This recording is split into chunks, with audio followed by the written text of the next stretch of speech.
My knife is definitely not this sharp at home. Crushed it? I made that. Okay, everybody, for today's Myler Makes It, we are here at SMCC in the kitchen. I have chef and culinary instructor Bo Byrne with me. What are we doing here today? Today we're going over some quick tips and tricks on how to advance your Thanksgiving, get things a bit easier maybe the day before. So we're starting with mashed potatoes today. The classic. Classic mashed potatoes. So I start by just cutting my potatoes in half after I peel them. Not in a million pieces. I don't take them too far down. No. They get too gluey when they cook. Okay. I can control them easier, about 45 minutes like that. Cool. Once I see that crack and they're ready to mash, we're gonna either grab one of these mashers or just a balloon whip So to not the break them mixer. down. You don't need a KitchenAid mixer. Tell my Cream, mom. butter, salt, and pepper. Put all of it together. Put all of it together.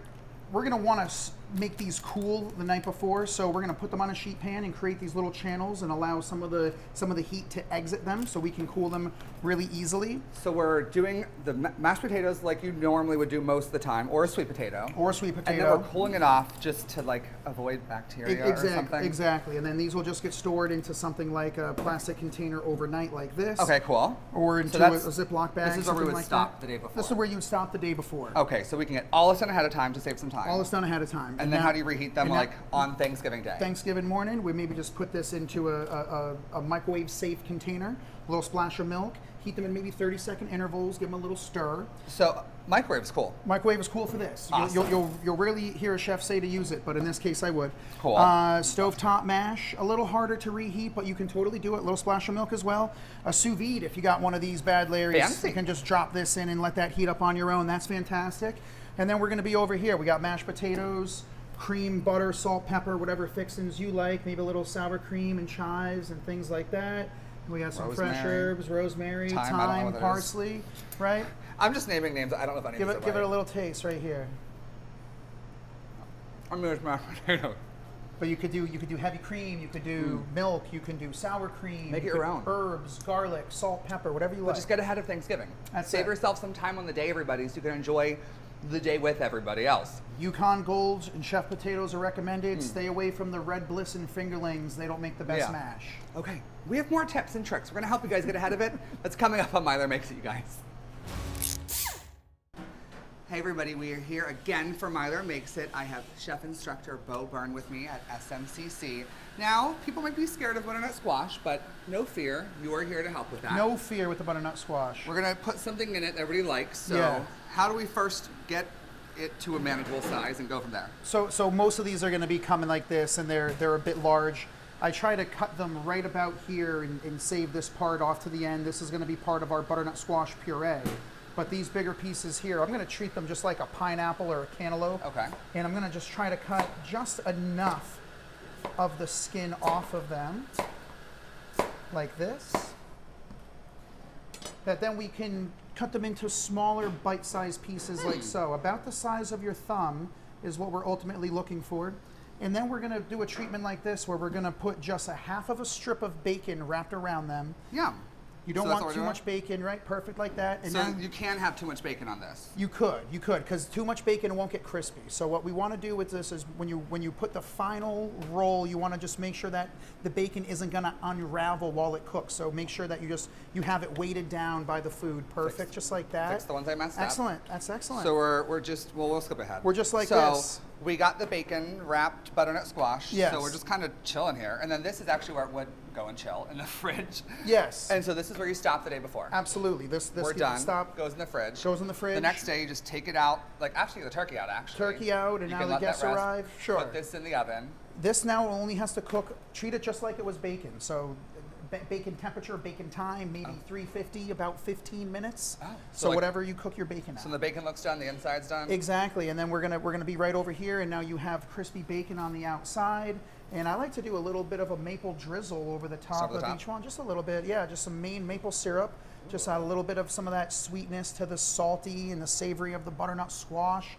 That's fantastic like that. Do we have And like, is it finger food? this is finger food for Oh, me, okay. so you can choose to do a toothpick if you like, but otherwise they just go on a plate at my house and we pass them around. Awesome.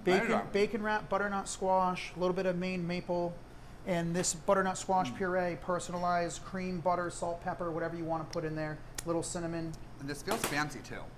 and unique. So that not everyone will have this on your block, all right? Fancy, unique.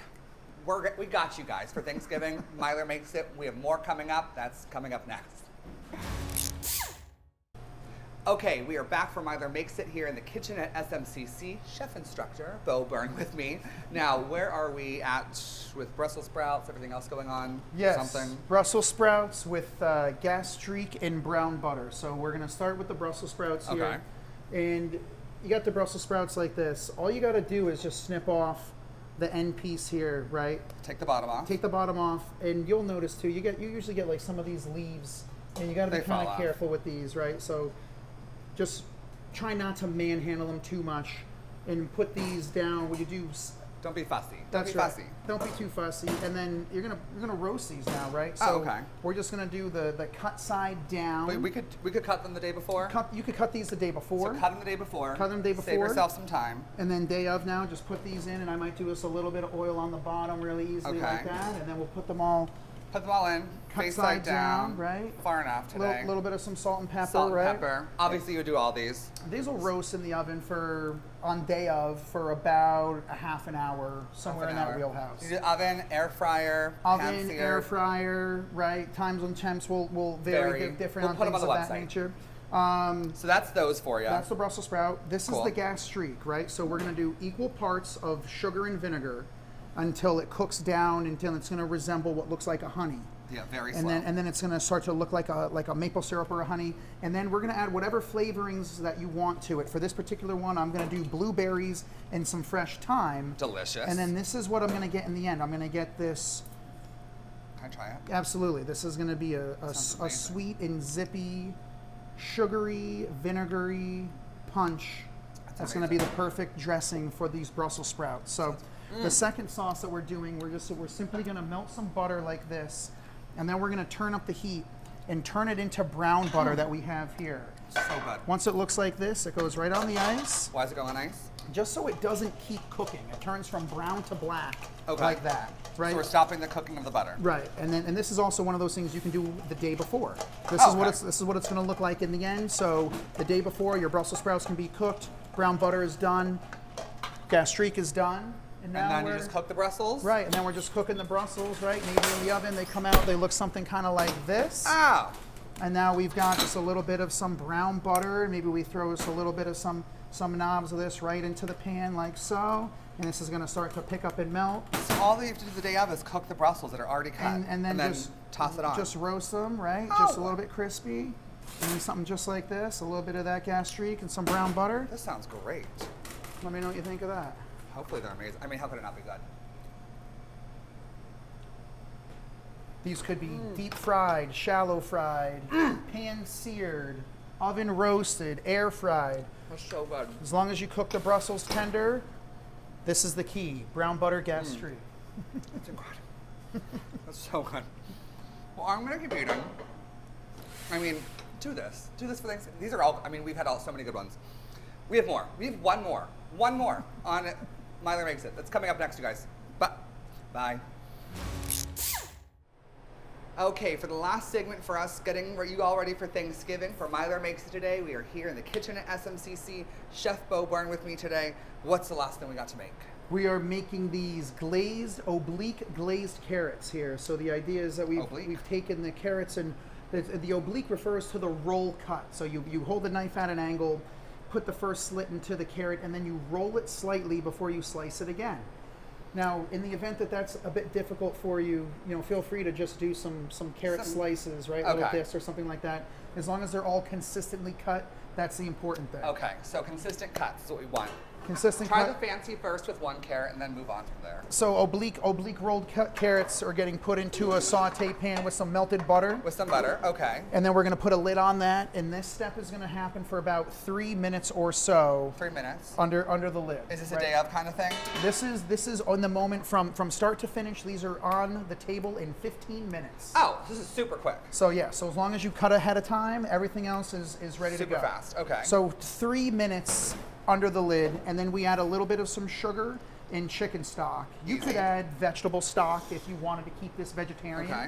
Absolutely. Back on the stove. Back on the stove, lid back on top. About 5 to 8 minutes Okay. And then we'll start to be around this consistency to where the carrots are going to be fork tender, but we now have a lot of a loose liquid here, right? It's like watery still. Exactly, yeah. very watery. So what we're looking to do is we're looking to put that on the stove and then turn that liquid into a glaze here. So Oh, you can see the difference. So we're yeah. going to go from this looseness here. So like almost, water to like almost syrup. more like a syrup, right? Yeah. Okay. So now a little bit of some simple salt and pepper gets added to these, finished on the stove top like this. And is that it? And this is really all that Oh. they need. So this is It's like a last minute right before you is go to sit down. super simple, right? Oh, not too bad at all. And then No. these oblique carrots get put into a dish like this. Oh. Maybe you have yourself some chive or some parsley. So that person who's always asking for something to do when they're over, just give them this. Like this seems pretty simple. Last minute. Can I right? grab a fork from you? Absolutely. Thank you. And then like I said, start to finish about 15 minutes. These are on the table ready to serve. You're looking for fork tender, and it's not going to happen once the lid is removed. So No, you want to that makes sense. get the carrot Get the water soft under out. the lid, and then you're just looking to reduce the sauce. Yeah. That's and then it. you were saying that like not even just working here, you do something else too. Give me your elevator pitch. Yes, in the summertime, I own and operate the TOP dog, the Old Port dog. We specialize in over-the-top dogs. You can find us in front of the U.S. Custom House or at Thompson's Point in the summer. So you have amazing Thanksgiving food for us. You have hot dogs in the summer. I mean, that sounds great too. I mean, this was incredible. It's incredible today, you guys. So we're getting ready for Thanksgiving. Getting ready for We're Thanksgiving. way ahead of the schedule. You can do all this stuff beforehand. Happy Thanksgiving, everybody. You're ahead of the time, so thank you so much. Thank you. I appreciate it. Happy Thanksgiving, everybody. This is it for today's Myler Makes It. We'll see you on the next one. I'm gonna keep eating, because why not?